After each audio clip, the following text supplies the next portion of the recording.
So let's talk through some major Chaos Space Marine rules leaks today. Seems that we have the full rules for the Soulforged Warpack, where demon engines and vehicles can get some hideous damage buffs, but your contract to Vashtorr might well cost you some mortal wounds.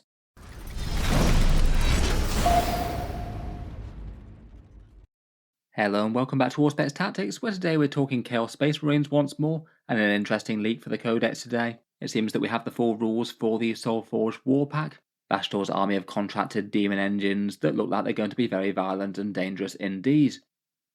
This week there's been plenty of talk of the new Chaos Space Marine Codex. They've got 8 different detachments for the Dark Gods. There's one of them for each Undivided Legion, plus Corsairs and Renegades, the one for the Demon Engines that we have today, plus the Chaos Cult, focused on their mortal followers, cultists and damned units. Earlier in the week, Games Workshop have done some small previews for most of them. Plenty of them though it was maybe a little bit lackluster, just showing off say an enhancement rather than the core detachment rule.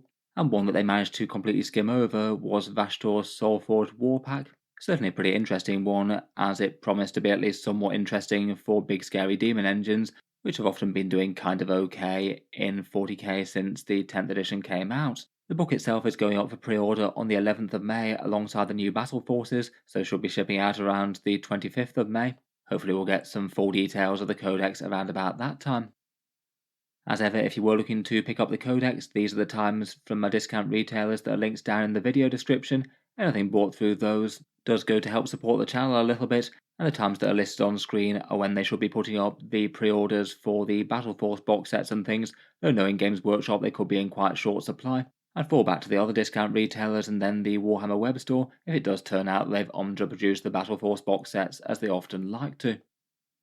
Those discount links work for anything bought through them, whether it's Warhammer or other hobby supplies. They do give some decent discounts versus Games Workshop's own web store, and a big thank you to anyone using those to help support the channel on things they were going to buy anyway. For the subject at hand though, let's get into some exciting demon engines. Vashtorr is a relatively new force in Warhammer 40k, arising out of their entire Arcs of Omen narrative that they did last edition. Vashtorr is basically the chaos demigod of blasphemous technology, master of the Soulforges and maker of the demon engines that supply much of the other chaos gods with war material for their great game. It seems he has schemes beyond this station though, and is currently using the webway tunneling device made out of the great planet of Wormwood to bore through the galaxy and gain secret technology that he should not otherwise be able to access. I believe in the lore he was last seen fighting the Necrons in the Pariah Nexus and corrupting a whole bunch of Blackstone in the name of Chaos. I think his model's really quite a fun one, a proper creepy techno demon, though unfortunately ever since his rules came out he has permanently been absolutely terrible in Warhammer 40k. Fingers crossed within the new Chaos Codex they might give him a bit more love though. It would be really quite cool if he was actually somewhat threatening, or even if not, was just good enough to help out your demon engines and vehicles to achieve bigger things. Though it does look, at least in this detachment rule, that's going to be one way to make demon engines and vehicles far scarier. Next up, let's get into the Soulforged Warpack though, the detachment that's focused on Vashtorr's followers and support for the Demon Engine's vehicles. It seems that most of the buffs here are mainly for demon vehicles, though a few of them are helpful for more general Chaos Space Marine vehicles, and there is an interesting stratagem here to allow one of your normal vehicles to become a demon as well, which could allow it access to this core rule. The core rule for the detachment is called the Debt to the Soulforge, and the way it's worded is that when you make a Dark Pact, you can choose to do something which is invoke the contract that the Demon Engine has no doubt with Vashtorr himself, drawing on some extra power from the deity of blasphemous machines, but at a small price, which might mean that there's better chance of you taking damage from the mortal wounds. It sounds like you can just do Dark Pacts normally, but you can opt to go for the boosted version, which is called Invoke the Contract when it makes sense. That means that Dark Patch will have -1 to the test, so it's a slightly higher chance to take mortal wounds than you'd normally do. But I guess it's only going to be the chance of failure going from a 5 or less to a 6 or less. It is an increase, but not a catastrophic one, I think. For all the benefits though, it does legitimately look quite scary. If you've used it in the shooting phase, then your ranged weapons get +1 to wound, which is all very nice. If you use it in combat, then it's +2 to the attacks and melee weapons equipped by the bearer. Both of those do look well worth using at that kind of price, and particularly when it's already stacked aboard the other buffs that you get from the Dark Pacts with the sustained or lethal hits and things. The +1 to wound looks really quite good for things like Venom Crawlers with their spammed anti-infantry style damage, or Forge Fiends with their mid-strength things that could be really helpful against things that are say toughness 11 or 12. and the amount of guns that Devilers can pack are kind of interesting as well. It might mean that the sustained hits might be a little bit more preferred out of the Dark Pact benefits, given that if you're doing lethal hits, then you bypass the wound roll. And it does seem that you could be using this on things like the Lord of Skulls as well. Seems like getting +1 to wound on its two big scary guns could be really nice too. Otherwise, the +2 attacks in melee is nicely general purpose as well, probably most interesting and most obvious with Mauler Fiend straight away. Having then jump up from 6 attacks to 8 attacks is kind of nasty, never mind any sustained hits that you've got on top of that. It looks like they'd be truly devastating, and they wouldn't even need any other investment from stratagems or anything to get that kind of murderous threat. Overall, it looks like an adequately powerful detachment rule to be interesting. That extra chance of taking the mortal wounds isn't nothing, but it isn't absolutely enormous or killer either. I feel like there's going to be a whole load of situations where it absolutely makes sense to be invoking that contrast left, right, and centre. Moving on, we've got the Soulforged Warpack stratagems. First up, we've got Desperate Rage, which is a battle tactic one.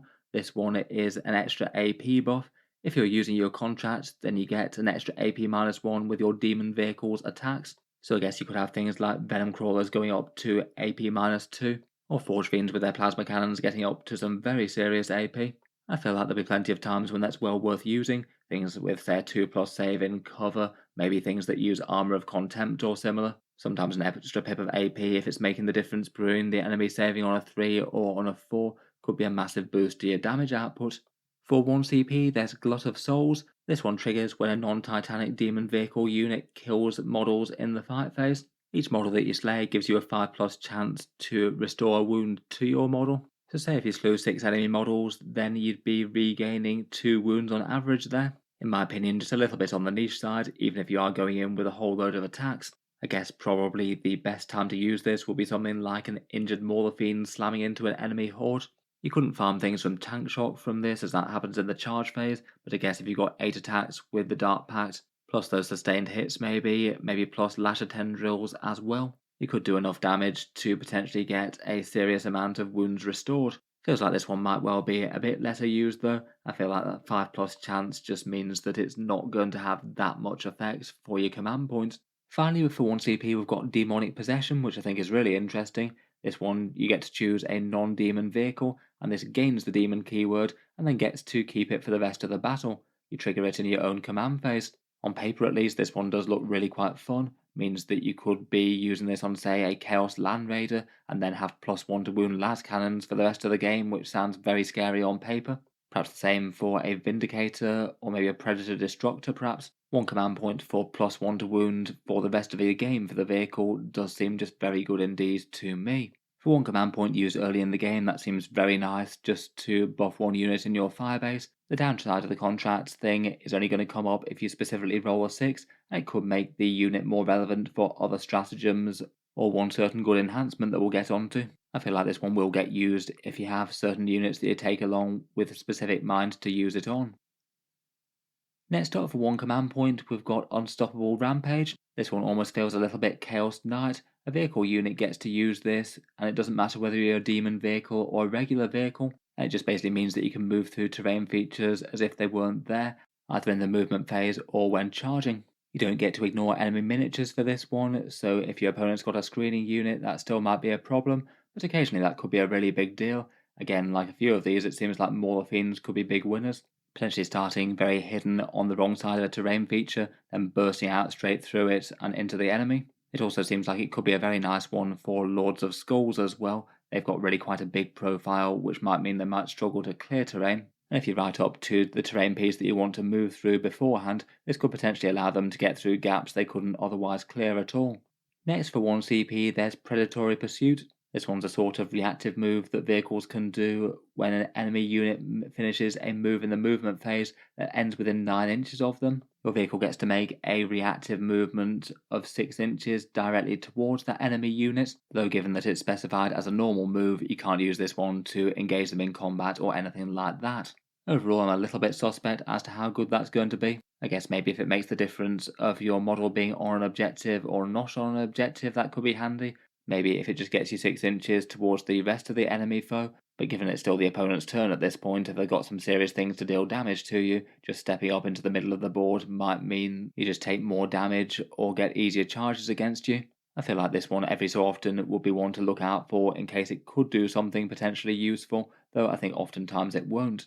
Finally, for 1 CP, there's Feeding Frenzy. This one happens when an enemy unit tries to fall back from a demon vehicle. Anything falling back from that vehicle now must take a Desperate Escape test or lose models, and then you go to a -1 to the test if the unit's also battle shocked. This one's nice enough and again seems to really favour melee type vehicles, things like Mauler Fiends, maybe slamming into one enemy unit and trying to tie up another one if possible. Probably going to be most impactful if you can ever trigger that on some elite infantry that really need to fall back, or just threatening it to your opponent might mean that they just choose to stay in combat anyway, when otherwise it might not have made much sense to them.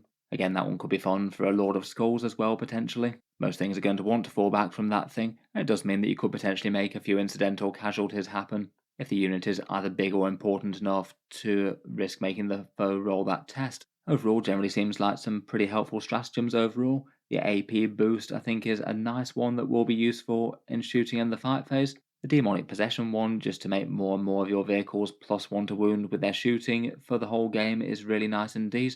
And the three that are on this page all seem handy enough for melee type vehicles. Mauler Fiends the most obvious, maybe Lord Discordant, Lord of Skulls, or perhaps even Defilers, if they make sense to field. Finally, for the Soulforged Warpack, we come to Enhancements. First up, we've got the Invigorated Mecha Tendrils, +4 inches to movement for a Warpsmith. I guess that could be nice enough to allow him to try and keep pace with some aggressive moving vehicles. Its final cost would have to be kind of cheap though.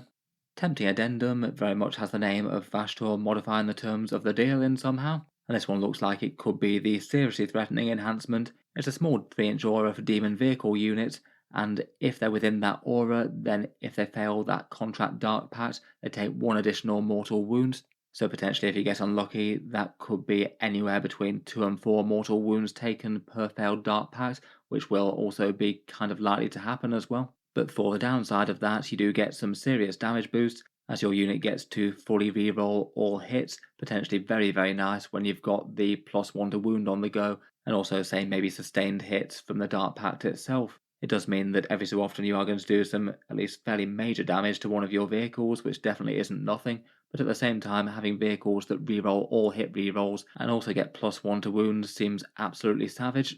Just feels like at that point you're probably going to be spitting out so much damage out of your demon engines that a bit of chip damage on your own forces isn't the end of the world. Next up, we've got Forge's Blessing. This one's a reactive defensive boost. In your command phase, select one vehicle unit within 12 inches to have a 6+ feel no pain. I feel like this one's nice enough, really. Just means that the vehicle that's most likely to attract negative attention gets a little bit less easy to kill. A 6+ feel no pain isn't really that much, equates to an overall 20% durability boost for the thing in question, but at least it feels like quite an easy to use one. Definitely doesn't seem worthless to have sat in the middle of your formation. Finally, we've got one called Soul Harvester. Destroy an enemy unit within 12 inches of the bearer's model for a 5+ chance to spawn a command point for each enemy unit that's been slain. That one obviously caps to the normal 1 command point you can regenerate outside of your Battleforged one. I guess the character in question would have to be on the front line and surviving there for that to pay off in any way whatsoever. Again, if the final cost winds up being cheap enough, then I could see that being alright just as a kind of incidental one. You would need to have a character going forward to trigger it in the first place though. It's neither strong nor reliable enough to just have this with the whole point of that character to be able to use this enhancement. Overall, I feel like the formation seems like really quite a cool one. I think perhaps the most interesting bit about it is just literally that detachment rule for the extra damage either in melee or at range. Plus being able to possess your other vehicles seems pretty excellent and easy to do with any sort of firepower chaos tanks that are worth it. And I must admit, I do like that doubling down and taking even more damage for the Dark Pact's enhancement. If you had a little firebase with multiple of that on the go, getting him to reroll all hits and then get +1 to wound on lots of scary firepower, say from multiple Forge Fiends for example, that just looks pretty lethal to me. Even if you're quite regularly going to be taking some fairly big damage on one or more of those vehicles. Overall seems kind of fun, definitely looks like it's in the place where if demon engines get particularly efficient, after we know the final points costs for them, then this could certainly be a pretty reasonable way to play them. In any case, let me know your thoughts on them. I feel like perhaps the one bit of weirdness here is that Vashtorr himself doesn't look like he gains much from this, unless he happens to be picking up the vehicle keyword in the codex. Currently he has Monster, which I guess maybe does feel a bit more appropriate, but given that his nature is all about the machines and the technology and things, I feel like gaining the vehicle keyword to be able to use the detachment rule wouldn't be the worst idea in the world. Look forward to hearing your thoughts on it though. What sort of demon engines do you think would profit best from the detachment rule and the support?